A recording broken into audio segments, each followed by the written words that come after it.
vous allez apprendre peu à peu à détecter tout ça dans la lecture. Hein. Mais ce travail comparatif, hein, entre les deux textes, selon lesquels Saint Luc va mettre en regard des situations, des formules littéraires qu'il va reprendre dans les deux livres, ce travail de collationnement a été fait d'une manière un peu systématique. Et c'est ce que j'ai essayé de vous donner dans la troisième et la quatrième page de ce document, qui s'intitule « Parallèle entre l'Évangile et les actes ». Vous voyez qu'il y a deux colonnes, et les deux colonnes, la première colonne concerne Luc, l'Évangile, la deuxième colonne, les actes, et on a relevé dans chacun de ces chapitres les références mutuelles des deux livres.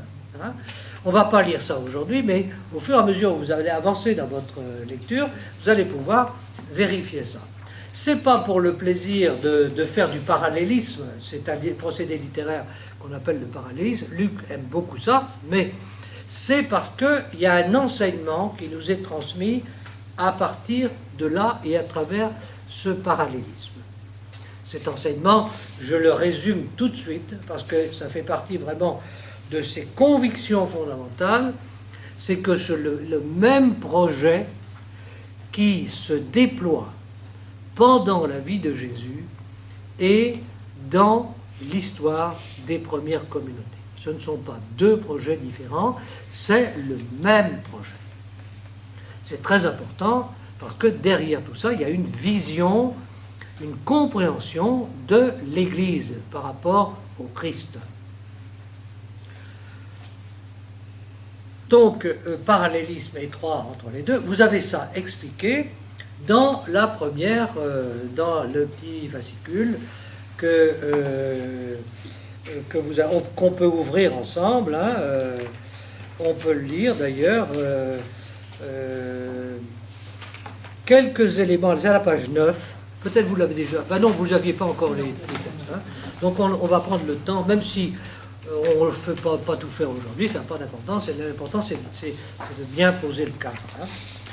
Donc, à la page 9, vous avez résumé un petit peu tout un certain nombre d'éléments que je vous ai donnés. Pour alléger ma voix, je vais demander à Valérie de lire, hein, et après vous allez passer. Hein. Auteur, premièrement, auteur. Pour saint Irénée, il s'agit de Luc, médecin, collaborateur de Paul, cité dans ses salutations. C'est un bon écrivain de langue grecque qui connaît les écritures juives dans leur tradition grecque, la Septante. Proche théologiquement de Paul, il se situe au carrefour de la culture juive et de la culture grecque. Alors, on arrête. Saint Irénée, c'est le premier grand théologien chrétien. Milieu du second siècle. C'est lui qui fait la première synthèse un peu du message chrétien. Et on a perdu un certain nombre de ses livres, mais il y en a quelques-uns qui demeurent et qui sont encore aujourd'hui parfaitement lisibles. Et donc c'est saint Irénée qui nous parle de Luc, hein, et il nous dit que c'est un écrivain de langue grecque qui connaît parfaitement les écritures juives.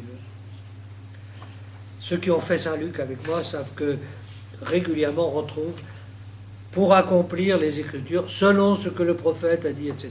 Il connaît parfaitement les Écritures. Et les allusions, pas seulement les références, mais les allusions sont extrêmement nombreuses. Et il la connaît dans une traduction, qui est une traduction ancienne, puisque elle a commencé au IIIe siècle avant Jésus-Christ. Elle a été faite à Alexandrie, donc en milieu grec. Il y avait à Alexandrie, à l'époque, une colonie juive extrêmement importante, plusieurs centaines de milliers de juifs, et beaucoup de gens très lettrés, parce que Alexandrie, c'était la grande ville académique, hein, universitaire de la Méditerranée. Et donc, on va se mettre au IIIe siècle avant Jésus-Christ à commencer à traduire la Bible hébraïque en grec. Et c'est cette Bible grecque qui va être diffusée tout autour de la Méditerranée, parce que les Juifs sont tout autour de la Méditerranée, et ils ont oublié l'hébreu pour un certain nombre, et donc c'est leur référence. Hein. Et donc, très souvent, saint Paul va citer aussi cette traduction, hein, qu'on appelle des Septante, hein, parce qu'on dit que 70 traducteurs ont été distribués dans 70 cellules différentes, complètement isolées les uns les autres. À chacun, on a demandé de présenter sa traduction, et lorsqu'on a confronté ces 70 traductions, elles étaient absolument identiques. Donc c'est une légende, hein, mais c'est dire qu'on a fait un travail, le travail qui a été fait à ce moment-là a été considéré comme un travail tout à fait considérable. C'est pour ça qu'on les appelle les Septante. Hein. Bon. Et donc, saint Paul, dans les citations qu'il fait de l'Ancien Testament, eh bien, on sait qu'il l'a prise dans les Septante. Hein. Et c'est un homme qui est proche théologiquement de saint Paul. Vous savez, parce qu'on lit les épîtres de temps en temps de saint Paul, que saint Paul a eu beaucoup de problèmes, hein, dans sa mission, hein, et qu'il a été contré par les gens qui étaient les Juifs, qui étaient en même temps qui reconnaissaient Jésus comme Messie, mais qui voulaient rien lâcher de leur judaïsme d'origine. Hein. Et donc, ça donnait lieu à des choses épiques. Hein. Saint Paul a beaucoup souffert, beaucoup bataillé pour la liberté de l'Évangile, comme il dit. Hein. Et donc, la théologie de Luc, dans les Actes des Apôtres, c'est une théologie qui est une vision du monde, une vision de l'Église, une vision de la vie chrétienne, qui est proche de celle de Paul. Hein. Certainement que, vous savez, si Luc écrit en 80, hein, et si Paul est mort vers 67, vous voyez qu'il y a quand même 20 ans. Hein. Mais le travail qui a été fait par Paul a été très fécond, et donc ces communautés existent. Ces communautés existent. Elles ont été pour une certaine part marginalisées, puis réintégrées, hein, parce que la vie des hommes, c'est jamais simple. Hein. On s'exclut, on s'inclut, on se réexclut, etc. Hein. Et donc les premières communautés chrétiennes ont connu toutes ces histoires. Hein. Et donc on sait que la théologie de Luc, eh ben, c'est une théologie proche de Paul. Il connaissait les communautés fondées par Paul. Hein. Et en même temps, il se tient au carrefour. Je trouve que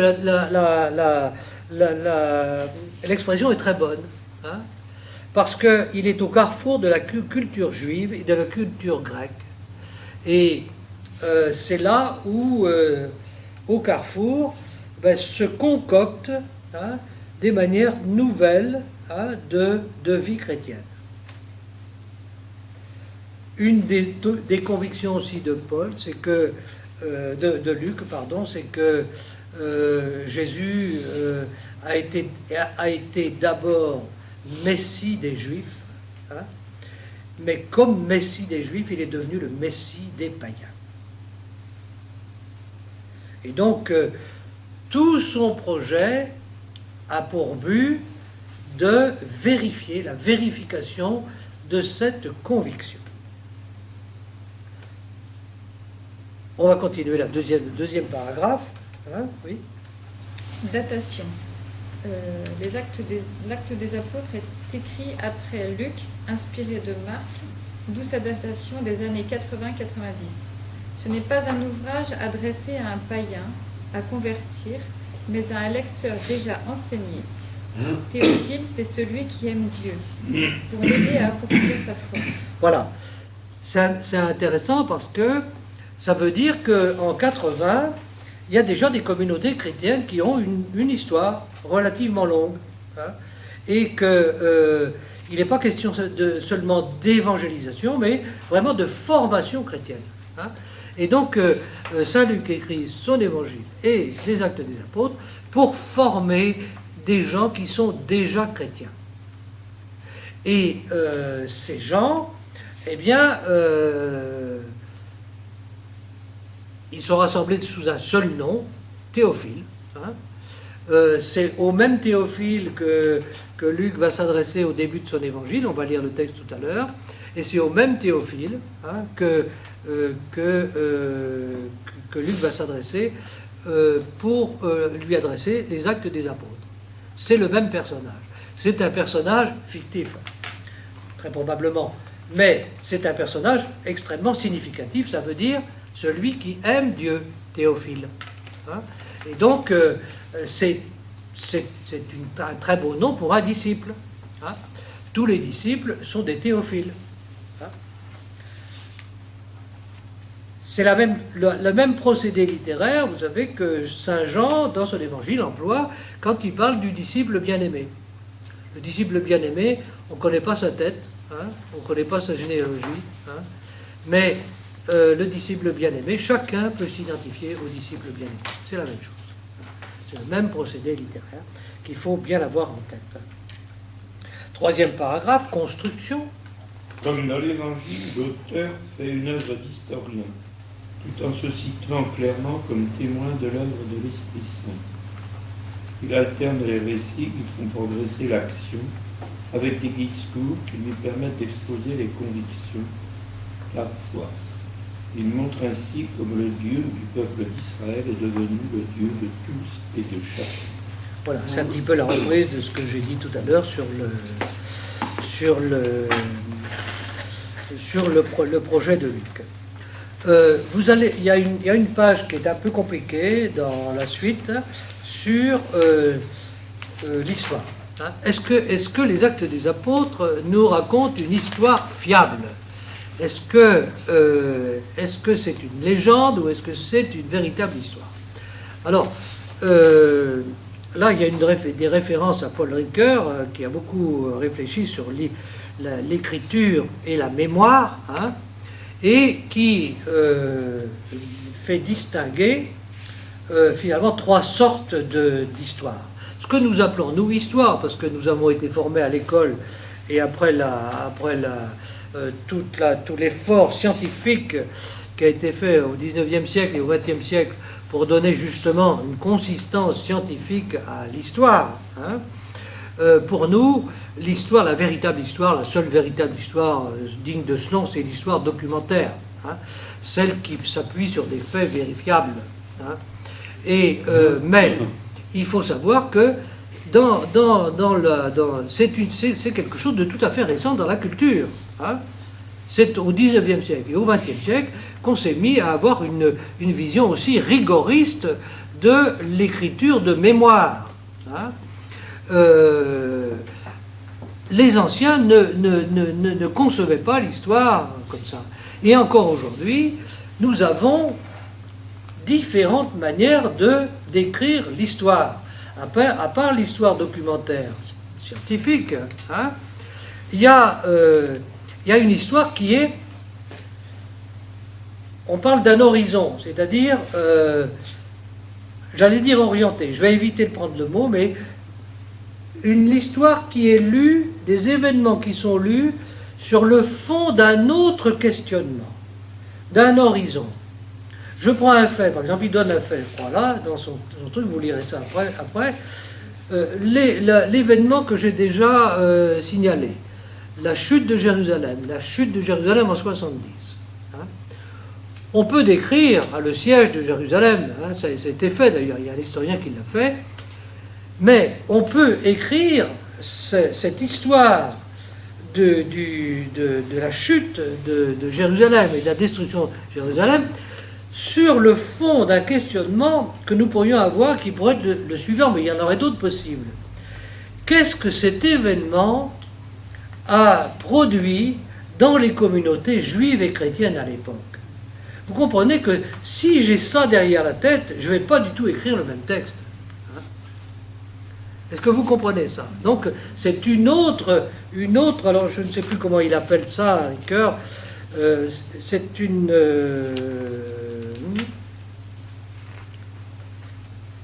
l'histoire explicative. Histoire explicative. Et puis il y a une troisième histoire, une troisième forme d'histoire. Il l'appelle poétique. Mais c'est la poétique, c'est pas une. Vous lirez ça à tête reposée, c'est un peu compliqué. En fait, pour ce qui concerne les Actes des Apôtres, je l'appellerais une histoire théologique. C'est-à-dire que Luc, il va nous affirmer, nous allons le lire tout à l'heure, qu'il a fait son enquête de manière extrêmement sérieuse, hein, mais qu'en même temps, tout en relevant un certain nombre de faits, hein, il va sélectionner ces faits, ce que font d'ailleurs tous les historiens, et il va plonger ces faits ou inscrire ces faits sur un fil. Et ça va être pour Luc un espèce de double fil. Le fil de l'histoire événementielle, hein, de l'histoire judéo-romaine entre 30 et 80 après Jésus-Christ, mais en même temps l'histoire que Dieu est en train de tresser avec son peuple. C'est pour ça que continuellement, il va être question de l'esprit. L'esprit, c'est ce deuxième fil. C'est ce deuxième fil qui va constituer cette tresse et qui va former, avec la première, l'histoire théologique. De temps en temps, lorsque nous faisons la relecture de notre propre vie, nous mettons en exergue un certain nombre d'événements qui sont pour nous très significatifs, mais qui ne sont pas du tout significatifs pour les autres, uniquement pour nous. Hein, parce que nous les avons reconnus non seulement comme des faits, mais comme des signes. Hein, et donc, nous construisons aussi notre histoire personnelle à partir d'événements et de signes. Il ne s'agit plus seulement de poser, comme dans la tradition historique documentaire, les questions en termes est-ce vrai, est-ce faux, mais selon la question, est-ce que ça a du sens et quel sens ça a? Est-ce que vous voyez qu'on change de registre complètement, hein? C'est pas pour ça que la dimension proprement documentaire disparaît complètement, mais elle est intégrée à une autre vision.